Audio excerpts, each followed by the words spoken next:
Hello, welcome back to my YouTube channel. ഇന്ന് നമ്മൾ chicken ഇല അടയാണ് ചെയ്യാൻ പോകുന്നത്. ഇതിനാവശ്യമായിട്ട് ചിക്കൻ എടുത്തിട്ടുണ്ട്. മഞ്ഞൾപ്പൊടി ഉപ്പിട്ട് നമുക്ക് മിക്സ് ചെയ്തെടുക്കാം. ഒരു 5 മിനിറ്റ് ഇതിനെ റെസ്റ്റ് ചെയ്യാൻ വെക്കാം. ഇനി ഒരു പാത്രം എടുക്കുക, അതിലേക്ക് കുറച്ച് എണ്ണ ഇട്ട് കൊടുക്കാം. എണ്ണ നന്നായി ചൂടായി വരുമ്പോൾ നമുക്ക് ഈ ചിക്കൻ ഒന്ന് ഇട്ട് കൊടുക്കാം. ചിക്കൻ നമുക്ക് പകുതിയോളം വെന്ത് കിട്ടിയാൽ മതി. പിന്നെ നമുക്കത് മസാലയിൽ വേവാനുണ്ട്, അതുകൊണ്ട് പകുതി വെന്താൽ മതി. അപ്പോൾ നമുക്കൊന്ന് മറിച്ച് കൊടുക്കുക. ഏകദേശം ചിക്കനും വെന്തുകൊണ്ട് വരുന്നുണ്ട്. അപ്പോൾ മറിച്ച് കൊടുത്തുകൊണ്ടിരിക്കുക, ഇല്ലെങ്കിൽ പാത്രം ഒന്ന് അടി പിടിക്കാൻ ചാൻസ് ഉണ്ട്. അപ്പോൾ നമ്മൾ ചിക്കൻ ഒന്ന് വെന്ത് കിട്ടിയിട്ടുണ്ട്. ഇനി നമുക്ക് വേറൊരു പാത്രം എടുക്കുക, അതിലേക്ക് കുറച്ച് എണ്ണ ഇട്ട് കൊടുക്കുക. ഇത് 2 ടൊമാറ്റോ, ഒരു പച്ചമുളക് ഇട്ട് കൊടുക്കുക. അതൊന്ന് ഫ്രൈ ചെയ്ത ശേഷം നമുക്ക് സവാള ഇട്ട് കൊടുക്കാം. സവാളയും ടൊമാറ്റോയും പച്ചമുളകും നല്ല രീതിയിലൊന്ന് ഫ്രൈ ചെയ്തെടുക്കാം. ഇനി നമുക്ക് മസാലപ്പൊടി ആഡ് ചെയ്ത് കൊടുക്കാം.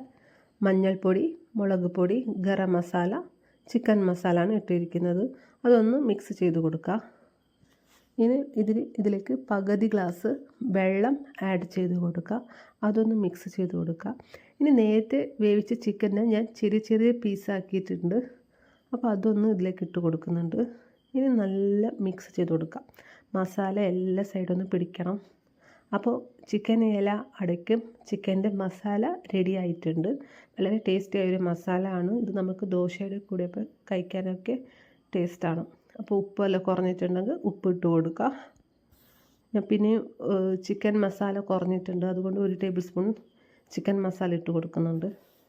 അപ്പോൾ നമ്മൾ മസാല ഇവിടെ റെഡി ആയിട്ടുണ്ട്. ഇനി നമുക്കിതിൻ്റെ അട റെഡിയാക്കാൻ വേണ്ടിയിട്ട് രാത്രിയാണ് ഞാൻ അരിയിട്ട് വെച്ചത്. ഒരു ദിവസം മുമ്പാണ് അരിയിട്ട് വെച്ചത്. അതൊന്ന് മിക്സിയിലൊന്ന് അരച്ചെടുക്കാം. വെള്ളം ചേർക്കാതെ നമുക്ക് മിക്സിയിലൊന്ന് അരച്ചെടുക്കാം. ഇത് ഇലയിലാണ് ചെയ്യുന്നത്, അപ്പോൾ നമുക്ക് ഇല ആവശ്യത്തിന് എടുക്കാം.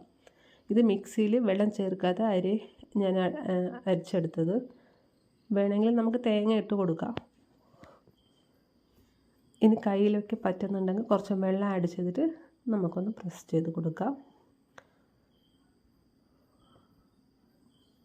അപ്പോൾ ഇനി നമുക്കിതിന് മുകളിലേക്ക് മസാല ഇട്ട് കൊടുക്കാം. ആവശ്യത്തിന് നമുക്ക് മസാല ഇട്ട് കൊടുക്കാം. അധികം വേണമെങ്കിൽ അധികം ഇട്ട് കൊടുക്കാം.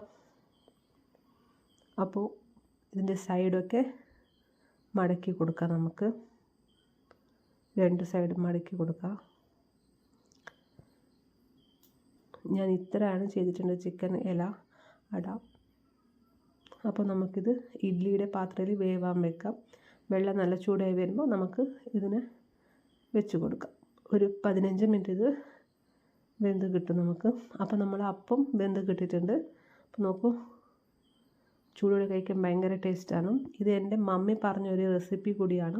അപ്പോൾ നിങ്ങൾ എല്ലാവരും ഒന്ന് ട്രൈ ചെയ്ത് നോക്കാം. ഇഷ്ടപ്പെട്ടാൽ ലൈക്ക് ചെയ്യൂ, ഷെയർ ചെയ്യൂ. Thank you.